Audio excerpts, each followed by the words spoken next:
ہم چاہتے ہیں کہ وہاں ایک لائن بن جائے، قطار بن جائے، سب اپنی باری کا انتظار کریں،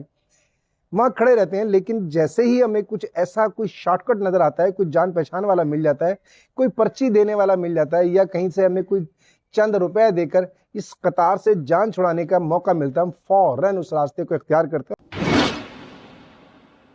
السلام علیکم۔ مولا متقیان مولا امام علی علیہ السلام نہج البلاغہ کی حکمت 412 میں فرماتے ہیں، تمہارے نفس کی آراستگی کے لیے یہی کافی ہے کہ جس چیز کو اوروں کے لیے ناپسند کرتے ہو اس سے خود بھی پرہیز کرو۔ آپ علیہ السلام کا یہ فرمان ایسا ہے کہ اگر اس پر ہر شخص عمل کر لے تو اپنی بھی زندگی آسان ہو جائے اور دوسروں کی بھی آسان ہو جائے، لیکن ہم اس سے کچھ اجتناب کرتے ہیں، جہاں تھوڑا سا فائدہ دیکھتے ہیں، مفاد دیکھتے ہیں، اور فوری طور پر ہم وہ خود نہیں کرتے، چاہتے ہیں دوسرے کرتے رہیں۔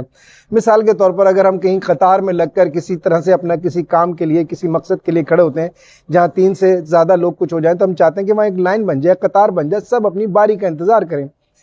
وہاں کھڑے رہتے ہیں۔ لیکن جیسے ہی ہمیں کچھ ایسا کوئی شارٹ کٹ نظر آتا ہے، کوئی جان پہچان والا مل جاتا ہے، کوئی پرچی دینے والا مل جاتا ہے، یا کہیں سے ہمیں کوئی چند روپے دے کر اس قطار سے جان چھڑانے کا موقع ملتا ہے، ہم فوراً اس راستے کو اختیار کرتے ہیں اور بڑی کامیابی کا اپنے اظہار کرتے ہوئے خوش ہو جاتے ہیں، اور دوسروں کو بھی یہ تلقین کرتے ہیں کہ ضرورت نہیں ہے لائن میں لگنے، یہ قطار میں لگنے کی، جو لوگ کھڑے انہیں کھڑا رہنے دو، بس فلاں طرف سے جانا، پچھلی کھڑکی سے جانا، اس کو اتنے پیسے دینا اور اپنا کام نکلوا لینا۔ یعنی ایک تو خود بھی غلط کام کرتے ہیں، دوسروں کو بھی ترغیب دیتے ہیں، اور اس میں کوئی عیب، کوئی آر نہیں سمجھتے۔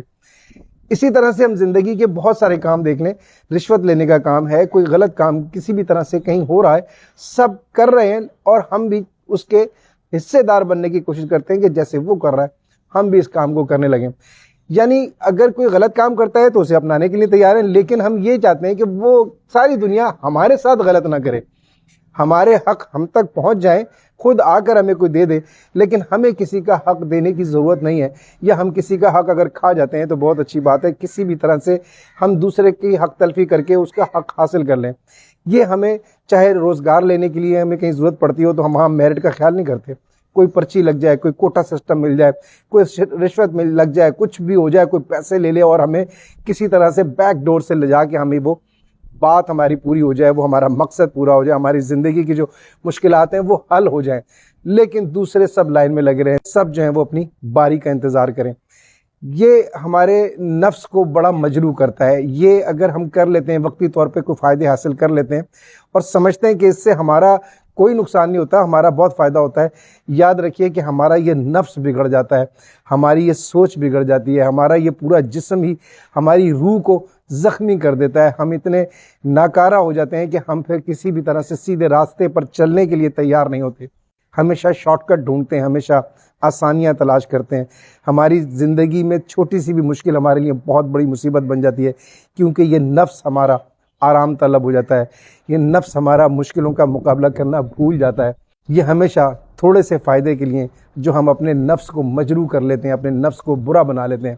یہ ہم سب سے بڑا اپنا نقصان کرتے ہیں۔ ہمیں ہمیشہ سب سے زیادہ اپنے بارے میں فکر مند ہونا چاہیے، اپنے نفس کے بارے میں۔ مولا علی علیہ السلام ایک اور فرمان میں فرماتے ہیں کہ نفس کی سب سے کم قیمت جو ہے وہ جنت ہے، اگر کبھی اس نفس کو بیچنا بھی پڑے تو سوائے جنت کے اس کو کسی بھی بدلے میں دینا نہیں چاہیے، اسے بیچنا نہیں چاہیے۔ لیکن ہم تو چھوٹی چھوٹی باتوں میں چند روپوں کی خاطر تھوڑے سے فائدے کے لیے اسے بیچ دیتے ہیں۔ پروردگار عالم ہمیں وہ کرنے کی توفیق عطا فرمائے جو وہ چاہتا ہے، اس سے روکے رہنے کی توفیق عطا فرمائے جو وہ نہیں چاہتا ہے، اور وہ کیا چاہتا ہے اسے سمجھنے کی توفیق عطا فرمائے۔ آمین یا رب العالمین۔ شکریہ۔